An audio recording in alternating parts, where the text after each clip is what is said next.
J'ai décidé de partager les 3 millions de dollars entre ma mère et moi, après les funérailles de mon père. Jacques, sans permission, a regardé les documents de l'héritage et m'a dit, « Kelly, ne sois pas trop gourmande. Enfin, je peux quitter mon travail.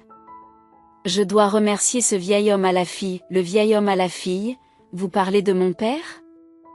Ai-je demandé, ignorant ma confusion. Jacques et ma belle-mère discutaient avec enthousiasme de l'achat d'une nouvelle voiture et des courses à faire. Face à cette tournure inattendue des événements, je ne pouvais plus contenir mes émotions et j'étais sur le point d'exploser. Accablé de tâches ménagères, demandant de l'argent et insultant mon père, je ne voulais plus vivre avec Jacques et ma belle-mère. Réprimant ma colère, j'ai forcé un sourire et répondu, « Bien sûr, n'hésitez pas à utiliser l'argent comme vous et ma belle-mère l'entendez. » Je suis Kelly Cohen, une femme au foyer de 38 ans travaillant aux côtés de mon mari. Mes parents étaient tous deux médecins et dirigeaient une clinique très respectée dans notre ville natale. Fille unique, j'ai reçu beaucoup d'amour et d'attention. Après avoir obtenu mon diplôme de l'école de pharmacie, j'ai trouvé un emploi dans une grande entreprise pharmaceutique. Même si ma décision de ne pas devenir médecin a déçu mes parents, ils l'ont respectée. Il y a 10 ans, ma mère est décédée tragiquement dans un accident, nous laissant, mon père et moi, dévastés. Pendant cette période difficile, mon petit ami de l'époque, Jacques, m'a apporté le soutien dont j'avais tant besoin. Nous nous étions rencontrés par l'intermédiaire d'un ami commun. 2 ans après le décès de ma mère, Jacques m'a demandé en mariage. Bien qu'il soit un salarié ordinaire de l'industrie alimentaire et des boissons, Jacques gagnait beaucoup plus. J'étais convaincue que nous pourrions surmonter tous les obstacles et construire une vie heureuse ensemble. Lorsque j'ai annoncé nos fiançailles à mon père, il a été ravi. Il a exprimé sa gratitude à Jacques pour m'avoir soutenu et lui a demandé de continuer à prendre soin de moi. Face à mon père, Jacques s'est tenu droit et a promis, je la rendrai heureuse. Aux côtés de Jacques, j'ai ressenti une vague de bonheur. La semaine suivante, nous nous sommes rendus dans la maison de la famille de Jacques pour annoncer notre mariage. Sa mère, maquillée et divorcée du père de Jacques, m'a rudement évalué. Le mariage, tu es le choix de Jacques, n'est-ce pas ? N'est-ce pas elle qui est prête pour ton choix ? Et elle est plus âgée, non, une fille plus jeune et plus jolie ne te conviendrait-elle pas mieux ? Jacques s'empresse de répondre, maman, tu connais M Pharmaceuticals, n'est-ce pas ? Kelly y travaille, son père est médecin et dirige son cabinet. Je m'attendais à ce que Jacques fasse l'éloge de mon caractère, mais au lieu de cela, il a mis l'accent sur les avantages financiers. En entendant cela, l'expression de sa mère s'est transformée en satisfaction. Oh, Jacques, tu aurais dû me dire des choses aussi importantes plus tôt. Cela change tout. J'approuve le mariage avec joie. Enchantée, Kelly, merci. Après avoir obtenu l'approbation de la mère de Jacques pour notre mariage, Jacques était aux anges. Cependant, malgré le bon déroulement des choses et notre décision de nous marier, je n'arrivais pas à me débarrasser d'un sentiment de malaise. Alors que nous étions sur le point d'enregistrer notre mariage, mon père, médecin et investisseur immobilier, m'a offert un appartement dans un immeuble de luxe à New York. J'ai dit à Jacques que mon père m'avait offert cet appartement en guise de cadeau de mariage, mais que c'était notre nouvelle maison. Vivons ici heureux et en paix ensemble. Jacques a souri de bonheur, et c'est ainsi que notre vie de couple a commencé. Cependant, après le mariage, j'ai réalisé quelque chose de troublant. Jacques, qui avait vécu avec ses parents jusqu'alors, était presque incapable de s'occuper des tâches ménagères. Il ne savait pas cuisiner, ni utiliser la machine à laver, et ne manifestait aucun intérêt pour l'apprentissage. Il laissait ses ordures éparpillées, sans prendre la peine de les jeter. Alors que je voulais partager avec diligence les responsabilités ménagères, l'attitude négligente de Jacques augmentait mon insatisfaction. Au cours de la première année de notre mariage, j'ai assumé toutes les responsabilités ménagères, malgré quelques plaintes, car nous étions encore dans la phase de lune de miel. Cependant, avec l'épuisement dû au travail et à la lutte pour accomplir les tâches ménagères, j'ai atteint mes limites au cours de la 2e année de notre mariage. J'ai décidé d'avoir une discussion sérieuse avec Jacques sur le partage des tâches ménagères et j'ai courageusement exprimé mon mécontentement. À mon grand désarroi, Jacques a répondu sans gratitude ni réflexion, disant qu'il était lui aussi fatigué par son travail et que J'étais bien plus douée que lui pour les tâches ménagères, et qu'il valait donc mieux que ce soit moi qui les accomplisse. Ainsi congédié, Jacques n'a plus guère participé aux tâches ménagères et j'ai continué à assumer la plus grande partie de nos responsabilités domestiques, mais ce n'était pas le seul problème. Après avoir épousé Jacques, j'ai découvert que sa mère avait elle aussi des idées particulières. Jacques n'étant pas très intéressé par les événements saisonniers, j'ai décidé d'envoyer une écharpe de qualité et des œillets à sa mère pour la fête des mères. Malgré le choix d'une belle écharpe dans un grand magasin, j'ai reçu un appel de sa mère, qui avait l'air mécontente. Elle a critiqué l'écharpe, affirmant qu'elle ne provenait pas d'une marque célèbre et qu'il était absurde d'envoyer un article aussi banal. J'ai tenté de lui expliquer la qualité de l'écharpe, mais elle n'a rien voulu entendre. Insistant sur le fait qu'elle voulait des articles d'une marque de luxe très connue, j'étais stupéfaite et j'en ai fait part à Jacques lorsqu'il est rentré chez lui, mais au lieu de compatir, il m'a dit « Quel est le problème ? Fais ce qu'elle te dit. » Jacques n'a pas pris mon parti. À partir de ce moment-là, nous avons commencé à lui donner de l'argent comme elle l'exigeait. En outre, au cours de notre 5e année de mariage, elle a commencé à nous rendre visite fréquemment, trouvant toujours des raisons de nous demander de l'argent. Jacques, sans se plaindre, souriait toujours et donnait de l'argent à sa mère. Même si j'avais un travail, les revenus de Jacques étaient limités et faibles, ce qui rendait notre vie quotidienne à peine gérable. Le désespoir me poussait à puiser dans nos économies pour réduire nos dépenses. Malgré mes frustrations, je savais que Jacques appréciait sa mère, qui avait été pour moi une source de soutien dans les moments difficiles. Elle est importante pour moi parce qu'elle est la mère de quelqu'un d'important pour moi, et c'est dans cet esprit que j'ai persévéré. Aujourd'hui, dans notre 8e année de mariage, je continue à gérer toutes les tâches ménagères et à apporter un soutien financier à ma belle mère. Un jour, au cours de cette routine, mon père, que je n'avais pas vu depuis longtemps, m'a appelé à l'improviste. L'histoire qu'il m'a racontée lors de notre rare rencontre était choquante et inattendue. Il m'a révélé qu'il souffrait d'un cancer en phase terminale et que le traitement n'était plus possible. Accablé par le choc, les larmes ont coulé de mes yeux. Mon père m'a doucement caressé la tête, comme il le faisait lorsque j'étais enfant, et m'a dit « Kelly, c'est le destin. Acceptons-le tranquillement. » J'ai interrogé mon père, lui demandant pourquoi cela devait lui arriver. C'est ainsi que mes journées se sont résumées à jongler entre le travail, les tâches ménagères et les visites à l'hôpital de mon père. Si j'avais une certaine marge de manœuvre au travail, la gestion du foyer est devenue difficile. Lorsque j'ai informé Jacques que je m'occuperais de mon père, il n'a pas réagi et n'a pas voulu m'aider. La seule chose que Jacques m'a dite, c'est dur avec l'état soudain de ton père. Il n'a rendu visite à mon père à l'hôpital qu'une seule fois. J'étais tellement concentrée sur les soins à apporter à mon père que je n'avais pas de temps à consacrer à Jacques. Si j'avais le temps de m'inquiéter pour Jacques, je voulais donner la priorité à mon père. Un jour, alors que mon père était allongé sur son lit d'hôpital, il m'a soudain demandé « Kelly, comment se passe ton mariage avec Jacques ?» Prise au dépourvu, je me suis retrouvée à penser à l'attitude de Jacques à la maison et au comportement de sa mère. Je n'arrivais pas à répondre correctement. Voyant mon hésitation, mon père a semblé comprendre et m'a dit « Kelly, tu n'as pas à endurer. Pense à ton bonheur.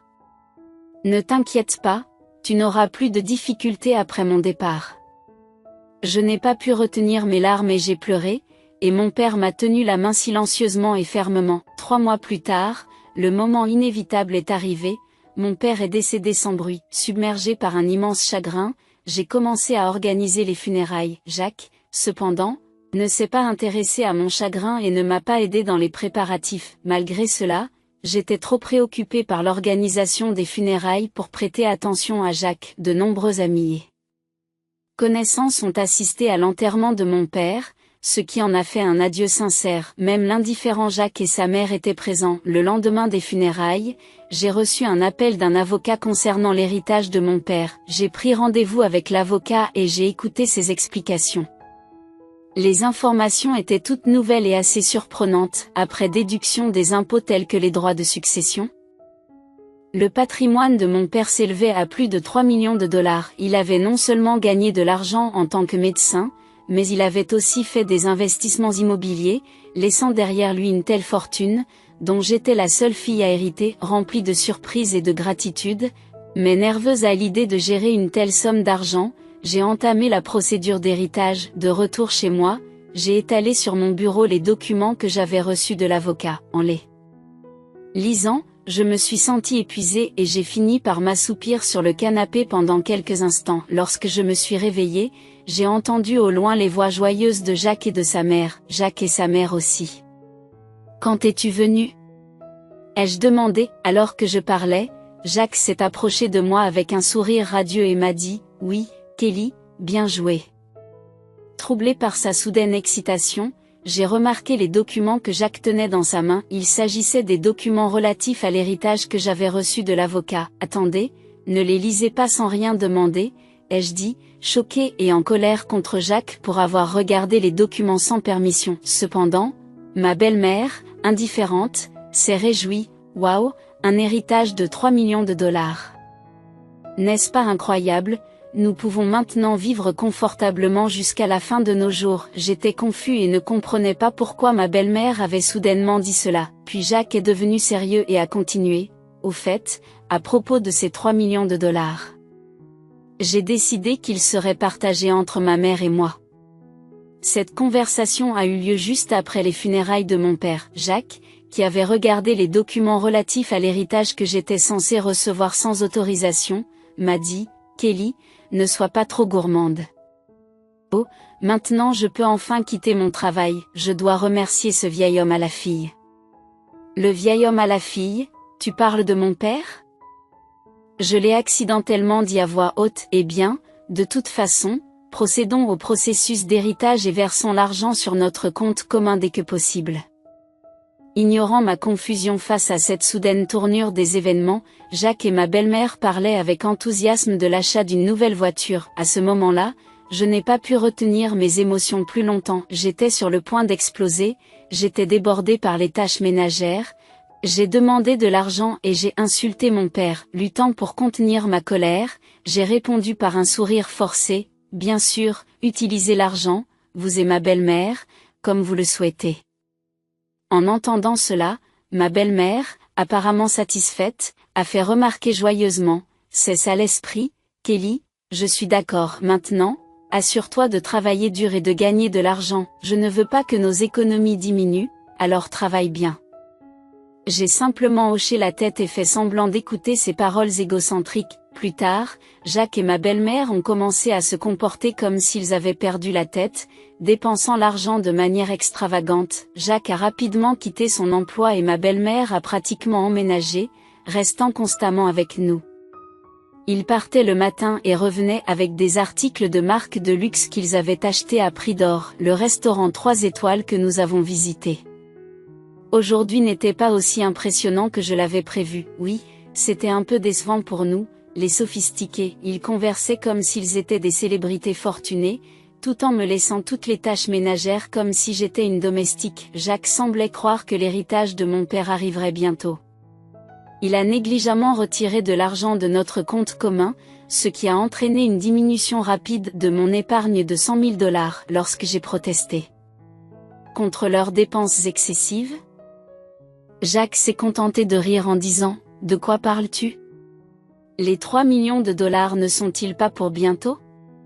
Ce genre de dépenses n'est pas grave. » Malgré mon avertissement, Jacques ne m'a absolument pas écouté. Un mois plus tard, Jacques et ma belle-mère sont partis brusquement pour un voyage à Hawaï, me laissant derrière eux. Après leur départ, j'ai décidé d'agir. Environ une semaine plus tard, alors que je me détendais à la maison, j'ai entendu frapper fort à la porte. J'ai jeté un coup d'œil à l'interphone et j'ai vu Jacques et ma belle-mère, tous deux vêtus de chemise aloha, devant la porte. J'ai demandé « Qu'est-ce que vous voulez ?»